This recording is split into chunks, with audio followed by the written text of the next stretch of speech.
Assalomu alaykum, mani nurizlilarim. Sog' omonmisiz? Hozir sizga bitta amaliyotni aytaman. Ayollik jozibangiz shundoq sizdan ufurib turadigan bo'ladi. Mana shu texnikalarni qiladigan bo'lsangiz, ayollik jozibasi sizda o'z-o'zidan qaynab chiqadi va sizdan jozibador ayol bo'lmaydi. Deb siz bilan mana shu bilimlar haqida gaplashishimni kutayotgan bo'lsangiz, yanglishasiz. Men sizga ayollik jozibasi, ayol o'zi qanday yashashi kerak, bir ayolning o'rni, saodati, baxti, taxti qayerda ekanligini gaplashmoqchiman. Avvalo o'zimni tanishtiray. Men Umida Inomova, oliy ma'lumotli psixologman, O'zbekiston ilmiy amaliy psixologlar jamiyatining a'zosiman va tarixchi, mustaqil tadqiqotchiman. Ilmiy psixologiyada yo'nalishim oila yo'nalishida va ayol shaxsiyatining qimmatbaholik darajasi, ya'ni tarixdagi eng qimmat ayollar shaxsiyatini o'rganib, ya'ni ummat ayollarini o'rganib, o'zimizning ayollarga hozirgi kunda unutilgan qadriyatlarni va qimmatbaho resursni olib kirgizish mani niyatim. Nurizlilarim, hozir sizga ayollik jozibasi haqida gapirishdan oldin bir ayol haqida gapirib bermoqchiman. U ayol begona emas, o'zimizning vatandoshimiz. Ya'ni 12-asrda yashagan va juda ham katta muvaffaqiyat cho'qqisiga erishgan Fotima Samarqandiya haqida gaplashamiz. Fotima Samarqandiya 12-asrda yashab o'tgan buyuk olima va erkak mutafakkirlar Alloma Fotima deb atashgan. Bu inson haqida tarixda juda katta manbalar bor. U Samarqandda ziyoli oilada va uning otasi juda ham ziyoli va bilimli inson. Aynan Samarqanddan Fotima va otasining muhrisiz fatvolar chiqmagan. Shu darajada ilmli ayol bo'lganki, u ham siyosatni, ham dinni, ham juda ham kuchli bilim manbasiga ega bo'lgan. Ya'ni aytamiz-ku, har narsada bahs qila oladigan odam shu darajada ham bilimli bo'lishi mumkinmi? Ha. U shunchalik darajada bilimli bo'lgani uchun u ayol otasi chiqargan fatvoni tekshirildi degan muhr ham o'sha Fotimaning muhri ham qo'yilgan. Bilasizmi, bu ayolni ajablantirgan, meni hayratga solgan, men buni gapirmasam bo'lmaydi deb o'rgangan tomonim, bu ayol haqida soatlab o'rganish mumkin. Aslida har bitta ummat ayollari, biza Ilon Maskning onasiga muhtoj emasmiz, Mark Zukerbergning onasiga muhtoj emasmiz, yoki Trampning onasiga muhtoj emasmiz. Biza Yelizavetaning hayotini o'rganishga ham muhtoj emasmiz. Bizda tarixda buyuk shaxsiyat onalarimiz tiqilib yotibdi. Masalan, Uvaysini o'rganamizmi, Nodira begimni o'rganamizmi, Bibixonimni o'rganamizmi? Hammasi bular nima deydi, muqaddas bitiklar desak ham bo'ladi. Ani juda ham bir ilohiy kuchi bo'lgan, bir ayolga haqiqatda ham bir buyuklikni baxsh eta oladigan, aniq mana shunday yashasang saodatga yashasan degan bir qo'llanma qoldirgan ayollar desak ham bo'ladi. Inson voqea hodisalar orqali ta'sirlanadi va o'ziga ko'chirib oladi shu narsani. Inson har doim xulq-atvorini ko'chirish asnosida shakllantiradi. Farzandingizni yonida oddiy, masalan, yo'talishingiz yoki bosh qashlashingiz yoki bo'lmasa bunday mimikalarni qilishingiz, shunday qarasangiz bolangiz ko'chirayotganini bilasiz. Chunki inson ko'chiradi. Va biza qaysidir bor ekani yo'q ekan degan ertaklarga emas, haqiqatda tarixda mavjud bo'lgan buyuk shaxsiyatlarning hayotini o'rgansak, juda katta bizga yaxshilik bo'ladi. Fotima Samarqandiya 12-asrda Samarqandda tug'ilib, ziyoli oilada voyaga yetadi va otasi Samarqand shahridagi eng taniqli insonlardan, ya'ni ilmli insonlardan. Men har safar aytaman, baraka topkurlar. Ilmli oiladan ilmli inson chiqadi. Umuman ilmsiz, hech kimga foydasi yo'q bo'lgan oiladan bir buyuk shaxsiyat chiqibdi degan narsa, bu bilmadim, tarix guvohi bo'lganmi, bunaqa narsani guvohi bo'lmaganmi, bilmayman, lekin men buyuk shaxsiyatlarni, ayollar, qimmat ayollarni o'rganar ekanman. Hammasida ona shaxsiyat, ota shaxsiyati namuna bo'ladi har doim. Chunki ilmni yaxshi ko'rgan oiladan ilmga zirak bo'lgan, ilmga ziyrak bo'lgan, teran fikrlaydigan, dono insonlar dunyoga keladi. Shuning uchun buni men sizga niqtab aytayotganimning sababi, ya'ni tegib ketar darajada aytayotganim, opa-singillarim, men ayol qizlar bilan ishlayman. Ayol shaxsiyatini, qimmatbaho resursini izlovchi bir izlanuvchi inson sifatida, nurizlilarim, sizda buyuk kuch bor. Siz agar hozir o'zingizni isloh qilsangiz, tarbiya, ilm bu inson nafsini tarbiyalashdan boshlanadi. siz oilada o'zingiz to'kilib yotgan bo'lsangiz, tashqaridagi hurmatingiz hech qanday ahamiyatga ega emas. Masalan, ijtimoiy tarmoqlarda kimlarnidir kuzatasiz, millionta obunachisi bo'lishi mumkin. Obunachilar uni tashqaridan biladi, lekin oilasida hech kim uni bir tiyinga olmasa, uni millionta obunachisi bo'lsa ham oilasida o'rni bo'lmasa, u insonning hech qanday shaxsiyati qimmat yoki bir qadrli hisoblanmaydi. Fotima Samarqandiya haqida men hayratlanarli faktlarni sizga aytib beraman. Aynan o'zimni butun tanam jimirlab ketishiga sababchi bo'lgan narsa, Fotima bolaligidan aynan diniy ilmlarni va dunyoviy ilmlarni chuqur o'zlashtiradi va fatvo har qanday holatda beriladi. Otasi bilan birgalikda, otasi ham buyuk olim inson bo'ladi. Hozir men diqqatni bularni oilasi haqida gapirib berishga emas, men Fotima Samarqandiya haqida gapiryapman va agar sizga bu ma'lumotlar qiziq bo'lsa, o'zingiz mustaqil o'rganishingiz ham mumkin. Men aynan shu ayolni qimmatbaho resursini sizga ko'rsatib bermoqchiman. Qarang, meni eng hayratga solgan narsa bilasizmi? Aynan o'sha otasini shogirdlaridan va juda kuchli, hatto davlat boshliqlaridan, shoh sultonlardan sochila keladi bu qizni. Chunki oldingi davr erkaklari olima, qoriya, zakiya, fozila qizlarni nomzod sifatida ko'rishgan. Ya'ni oldingi qizlarimizni bilim darajasi shu darajada, onalarimizning bilim darajasi shu darajada bo'lgan, erkaklarni ham shunga nisbatan ehtiyoji va talabi bo'lgan. Va aynan qoriyalikda, aynan siyosatni yaxshi bilishda, fatvolarni tekshira olishda juda ko'plab davlat boshliqlari bu Fotimaning ilmi zakovatini eshitib sovchilar qo'ygan. Va sovchi qo'ygan paytida ko'pchiligiga rad javobini bergan. Nimaga deganda, hozir aytib beraman sizga. Bir kuni mana shu sovchilarga nisbatan rad javobini beradi, yo'q, to'g'ri kelmadi. Ya'ni hozirgi kunda nechalik bu narsa haqiqat hisoblanadi. Bir davlatning boshlig'i agar sovchi jo'natadigan bo'lsa, hozirgi kunda g'ayridin bo'lsa ham turmushga chiqib ketishyapti. U davlat boshlig'i u yoqda bo'lsin. Ya'ni ming afsuski, shunchaki turmushga chiqsam bo'ldi, puli bor ekan-ku degan tushuncha bo'lyapti. U paytdagi onalarimizda pul degan narsa har doim cho'ntakdan pastda turadigan, ilm, e'tiqod va qadriyat birinchi o'rinda turgan. Ya'ni ular shuning uchun qimmat. Shuning uchun qimmat. Inson pulni ko'rsatgan paytida hop deb ketaversa, u juda ham arzon va sotib olinishi mumkin inson bo'lib qoladi. Orada psixologik tahlil qilib o'tyapman va o'sha paytda shogirdlaridan bir inson og'iz soladi. U juda ham iqtidorli. Qarang, kuyovlikka nomzod yigitni nimasi, xususiyatlari: odobli, nomahramlarga qaramaydigan va o'zini boshlagan ishini oxiriga yetkazadigan, ustozini ulug'laydigan va Alloh taolodan qo'rqib uyaladigan shaxsiyat bo'ladi. Shu narsalarni kuzatadi. Otasi ham, Fotima ham kuzatish jarayonida kuyovlikka nomzod bo'ladi va Fotima shunday shart qo'yadi. Nima edi u shart? Menga sizni mahringiz kerak emas, illo mahr. Otam yozgan mana shu asarni, otasi buyuk asarlar yozgan, o'zingizlar qidirib topsanglar bo'ladi. O'sha asarga ilmiy sharh yozasiz. O'sha sharh mening mahrim bo'lsin deydi. Endi qarang, hikmatni qarang. Bu yigit o'sha davlat boshliqlarini yoki o'sha shoh sultonlarni nega rad etdi? Chunki ular bu yerga ilmiy sharh yoza olmaydi. Ular puli ko'p. 100 ta odamga ilmiy sharh yozdirish uchun ro'zg'ori bilan boqib qo'ya oladi, lekin o'zlari yozmaydi. Chunki Fotima Samarqandiya o'ziga shunday bir turmush o'rtog'ini tanladiki, u umrini oxirigacha o'rtoq bo'lishni tanladi. U saroy xonimi bo'lishni emas, ilmli xonim bo'lishni, dunyoda o'zini nomi, tarixda nomi bo'lishini o'zi odobi bilan, xulqi bilan qoldirishni tanladi. Hamma o'zicha ta'vil qilishi mumkin, o'zicha sharh qilishi mumkin. Men mutaxassis sifatida ocha olgan joyim haqida sizga gapirib beryapman. Xo'p, keyin nima bo'ldi? Bu yigit ilmiy sharh yozishni boshladi. Va nikoh o'qildi, turmush qurildi. Ilmiy sharhni yozish asnosida buyuk olim darajasiga eri chiqdi. Ya'ni Fotima Samarqandiya erini buyuk olim bo'lishini kutuvlari bor edi, bilar edi va mana shu asarga ilmiy sharh yozasiz dedi va o'sha ilmiy sharh yozish asnosida u yigitga ilmiy unvon berildi, ya'ni buyuk olim unvoni berildi va shu asnosida o'sha ilmiy sharh bilan o'zi ham shug'ullanib, u ham olima ayol darajasiga erishdi.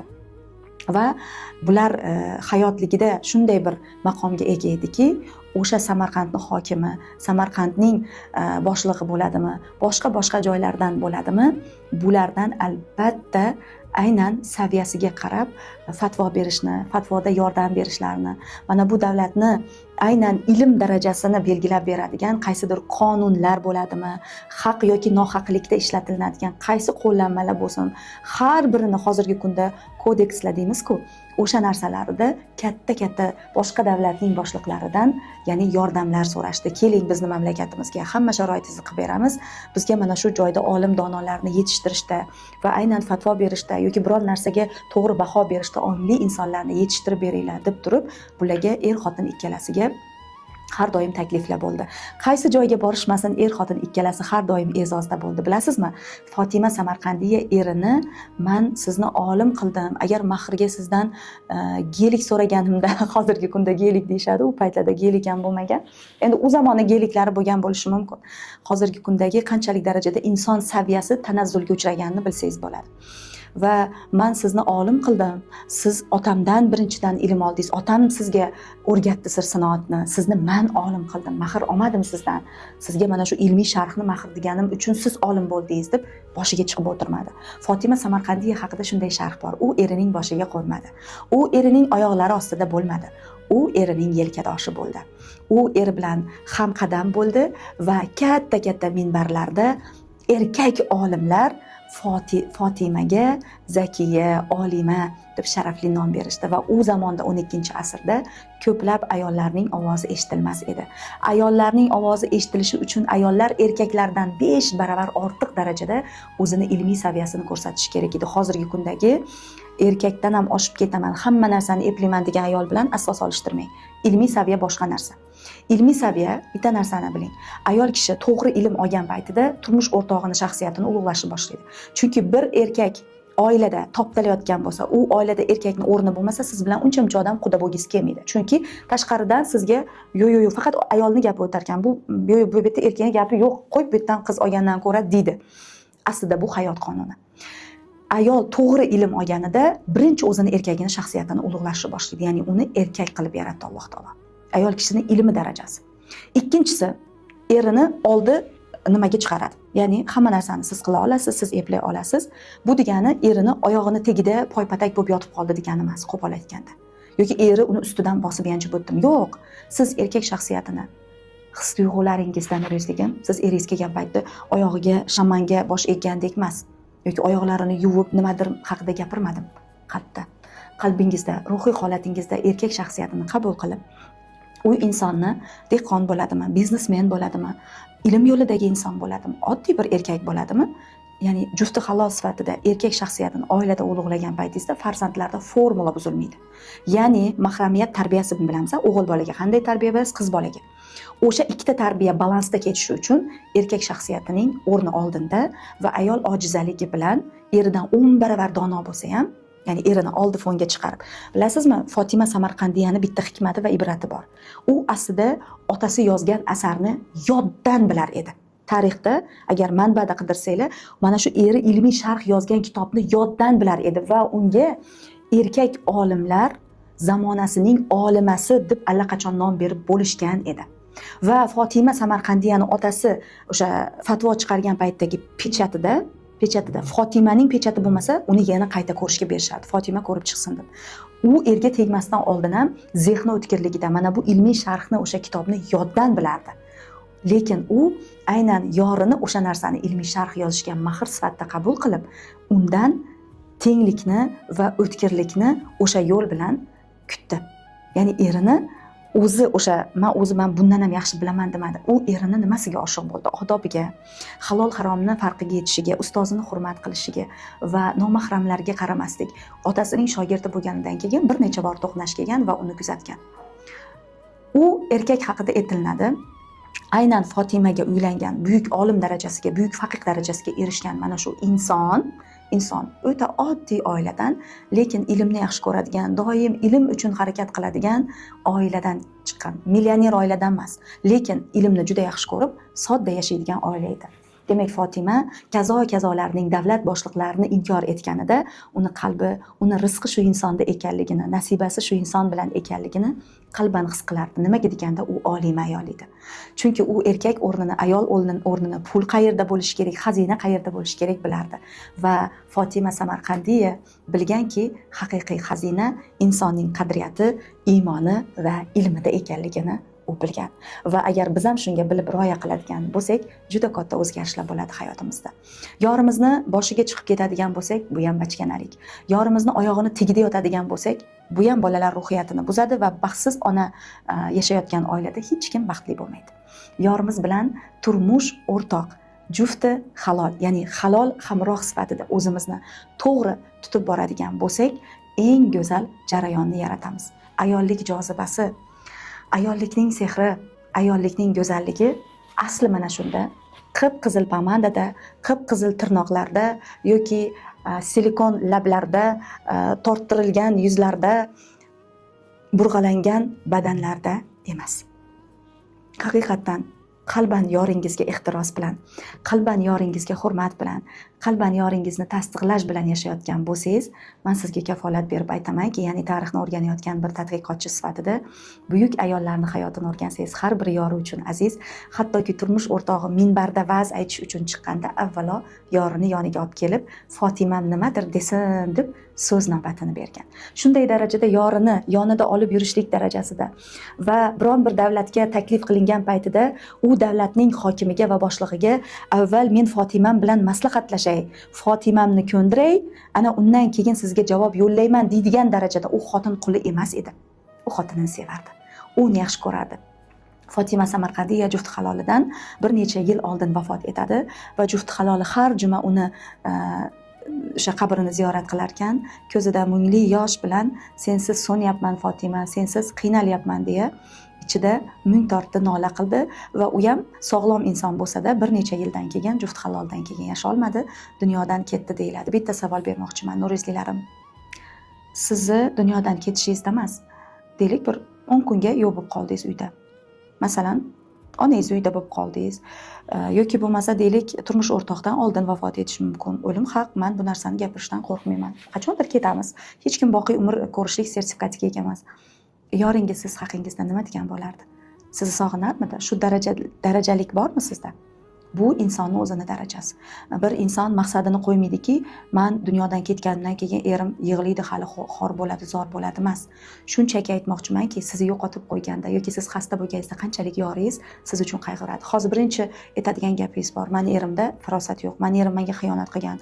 Meni erimda unaqa narsalar qayoqda bo'lsin. Nurizligim, eringiz sizni ruhiy holatingizning tengdoshi. Ya'ni siz ruhiy holatingiz, ilm saviyangiz qay darajada bo'lsa, siz yoringiz ham shu darajada.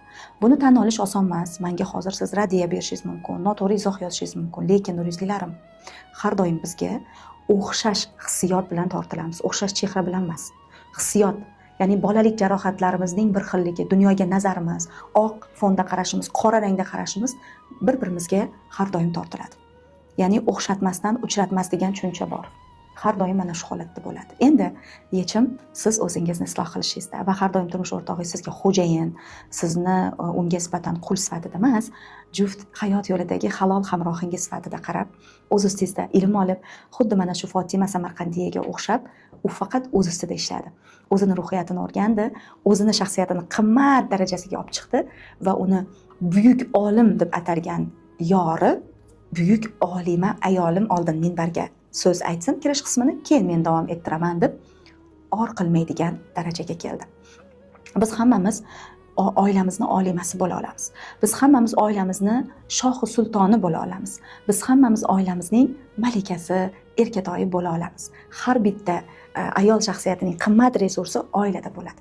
Oilasi vasvayron, rasvo holatda-yu, lekin bu yoqda o'zini juda ham baxtli ko'rsatish yoki o'zini juda ham bir boshqacha aldab yurishlik bu shunchaki soxta. Inson birinchi bo'lib o'zini tan oladi, oilasida qadrlanadi. Men har doim aytaman, oldin o'zingizni toping, oilangizda o'rningiz bo'lsin, yoringiz bilan maza qilib yashashni boshlang. Undan keyin siz biznes woman bo'lasizmi, tadbirkor bo'lib ketasizmi, hokimlik lavozimiga da'vogar bo'lasizmi, boring koinotni ham egallab olsangiz bo'ladi, kosmosga chiqib ketsangiz ham bo'laveradi. Nimaga? Chunki siz shunga tayyor darajada yengil g'amginliklardan, ichingizdagi kirliklardan yengil holatda bo'lasiz. Nurizlilarim, aynan mana shunday rivojlanishingiz uchun avvalo o'zingizni shaxsiyatingizni o'rganishingiz uchun man kimman, qanday ayol bo'lishim kerak, qanday holatlar o'zi xos xususiyatlar va boylik hisoblanadi, ayol qanday rivojlansa, yuksalsa u qimmat bo'lishni boshlaydi. Mana shu bilimlar yo'g'rilgan aynan shaxsiyatingizni rivojlantirish va undan keyin oiladagi o'zingizni rivojingiz, turmush o'rtog'ingiz xiyonat qildi, mana shu savol juda ham ko'p keladi, mani qadrlamaydi, stressga kirdim, depressiyadan 1 yildan beri degan savollar keladi. Har biriga javob topishingiz uchun o'zingizni pul ilmini o'rganasizmi va aynan oila psixologiyasini o'rganishingiz, farzand tarbiyasi, o'g'il bolaga qanaqa tarbiya beriladi, qiz bolaga qanaqa tarbiya beriladi, pul psixologiyasini o'rganishingiz va kasalliklar psixosomatikasini o'rganishingiz, ya'ni sizni 7 ta eng katta moduldan iborat bo'lgan, 7 qadamdan iborat bo'lgan 1 yillik VIP ta'lim, bu akademiya darslariga taklif qilaman. Ummu Gulsum akademiyasi sizga 1 yil davomida 125 ta katta mavzuni jam qilgan o'ziga bilimlar bazasini taklif etadi va 1 yil davomida mazza qilib VIP ta'lim olasiz va giper natijaga erishasiz. Ishoning, bu darsliklar mani oxirgi 4 yillikdagi juda katta bilimlar bazam hisoblanadi. O'zingizni anglashdan tortib, oiladagi mustahkam o'rningiz, undan keyin pul psixologiyasini, to'g'ri pul psixologiyasini va o'zingizni shaxs sifatida rivojlantirishi, o'zingiz o'rningizni topishni, erkak psixologiyasini va kasalliklar psixosomatikasi, har biri farzand tarbiyasigacha, ya'ni 7 qadamdan iborat juda kuchli bilimlar bazasi sizni kutib turibdi. Ummu Gulsum akademiyasiga sizni taklif qilaman. Bu hech qanaqa psixologlar tayyorlash maktabi emas, sizga diplom yoki sertifikat beradigan joy emas. Bu bir ayolni, ya'ni oddiy uy bekasidan professional psixolog bo'lsangiz ham 1 yillik bilimlar bazasi sizni shaxs sifatida qimmat darajaga olib chiqadigan, to'g'ri ayollik jozibasini, to'g'ri ayollik qadriyatini, to'g'ri ayol siymosini sizda shakllantiradigan bir go'zal akademiya hisoblanadi.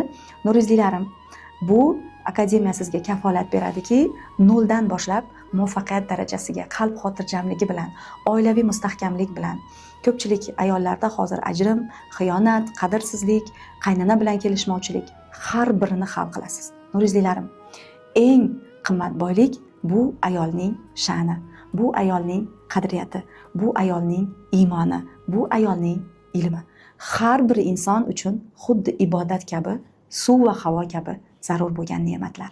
Men sizni akademiyada kutib qolaman. Akademiyada o'qishni xohlasangiz shu video tagida havola qoldiraman yoki bo'lmasa mana bu joyda yozilgan adminimizning telefon raqamlari orqali yoki bo'lmasa shu raqamlarni Telegramga terish orqali Telegramdan bog'lansangiz ham bo'ladi. 1 yil davomida mazza qilib qimmat ayollar davrasida ilm olishni xohlasangiz, men sizni taklif qilaman. Men siz bilan birgaman.